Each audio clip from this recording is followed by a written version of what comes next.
جميعا.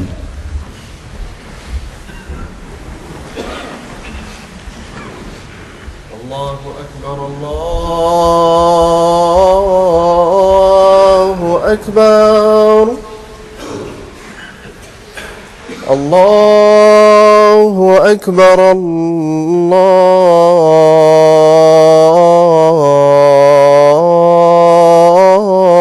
الله أكبر.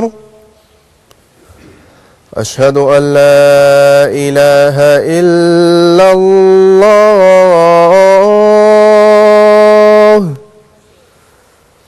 أشهد أن لا إله إلا الله.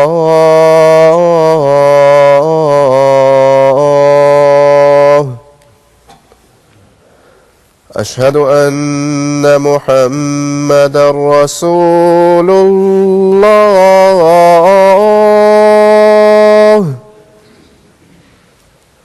أشهد أن محمدًا رسول الله.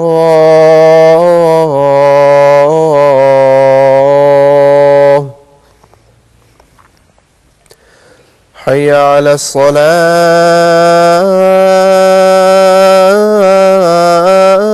الصلاة. حي على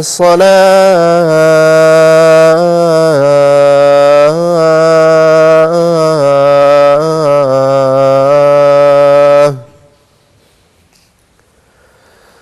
حي على الفلاح.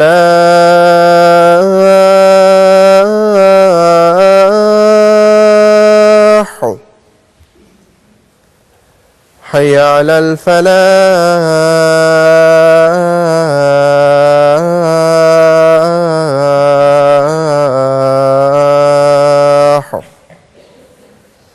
الله أكبر الله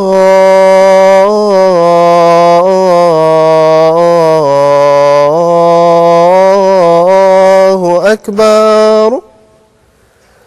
لا إله إلا الله.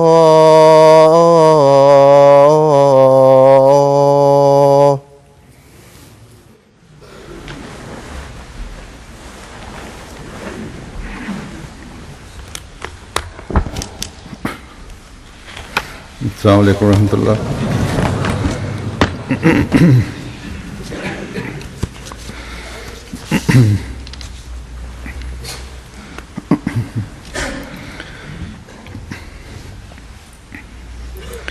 أشهد أن لا إله إلا الله وحده لا شريك له وأشهد أن محمدًا عبده ورسوله. أما بعد فأعوذ بالله من الشيطان الرجيم. بسم الله الرحمن الرحيم. الحمد لله رب العالمين الرحمن الرحيم مالك يوم الدين. إياك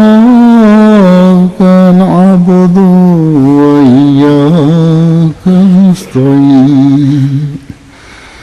اهدنا الصراط المستقيم صراط الذين أنعمت عليهم غير المغضوب عليهم ولا الضالين.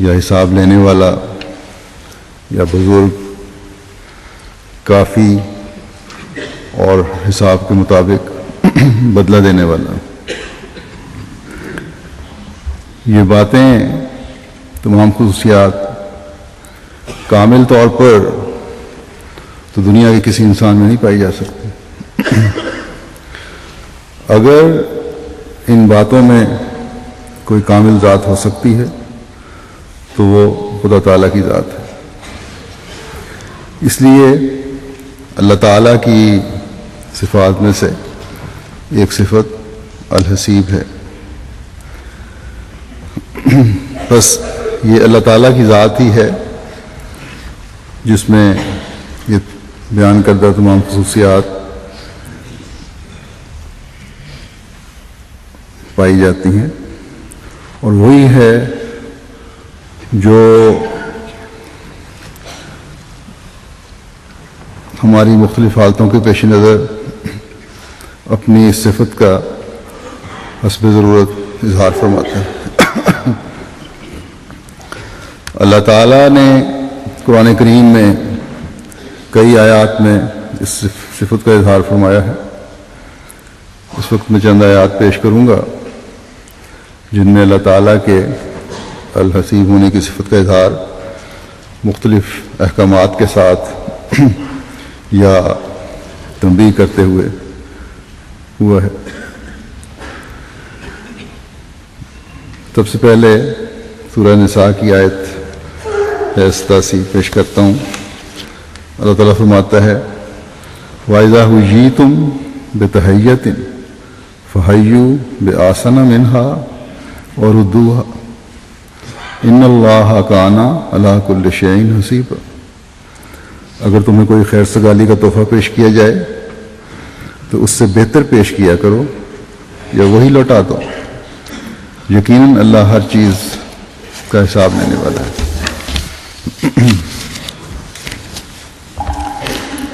اس آیت میں اسلامی احکامات کا ایک ایسا بنیادی حکم دیا گیا ہے جو نہ صرف اپنوں سے اچھے تعلقات میں کی ضمانت ہے، امن کی ضمانت ہے، بلکہ غیروں کے ساتھ تعلقات کے لیے اور ان تعلقات میں وسعت پیدا کرنے کے لیے ایک بے مثال نسخہ ہے.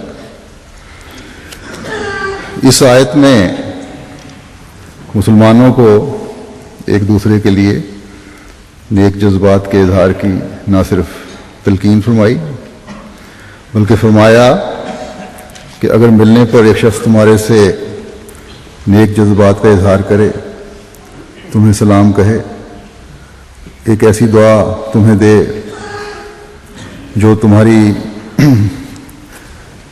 دین و دنیا سنوارنے والی ہو، تو تمہارا بھی فرض ہے کہ اس سے بڑھ کر دعا کا اظہار کرو.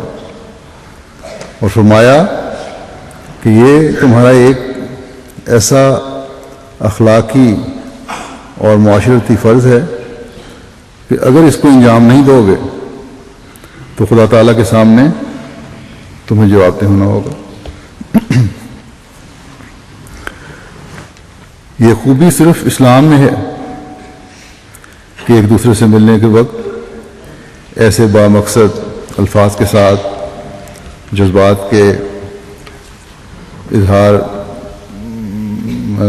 سے ملنے کا جذبات کا اظہار ہے، اور ایک دوسرے سے ملنے پر السلام علیکم کہنے کا حکم ہے کہ تم پر سلامتی ہو، یعنی تم ہر قسم کی پریشانیوں اور مشکلات سے محفوظ رہو. اب یہ دعا ایسی ہے کہ اگر دل کی گہرائی سے دوسرے کو دی جائے تو پیار، محبت اور بھائی چارے کے جذبات ابھرتے ہیں، تمام قسم کی نفرتیں دور ہوتی ہیں. اسی طرح جس کو سلام کیا جائے اسے حکم ہے کہ تم ان سلامتی کے الفاظ کا، ان جذبات کا بہتر رنگ میں جواب دو،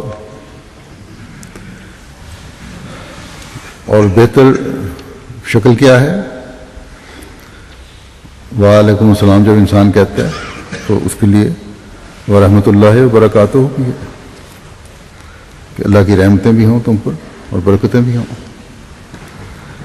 یا کم از کم فرمایا کہ اتنا ہی اظہار کر دو جتنا تمہارے تک جزات پہنچائے گا۔ بس یہ ایک ایسا اصول ہے جو معاشرے میں امن پیدا کرتا ہے،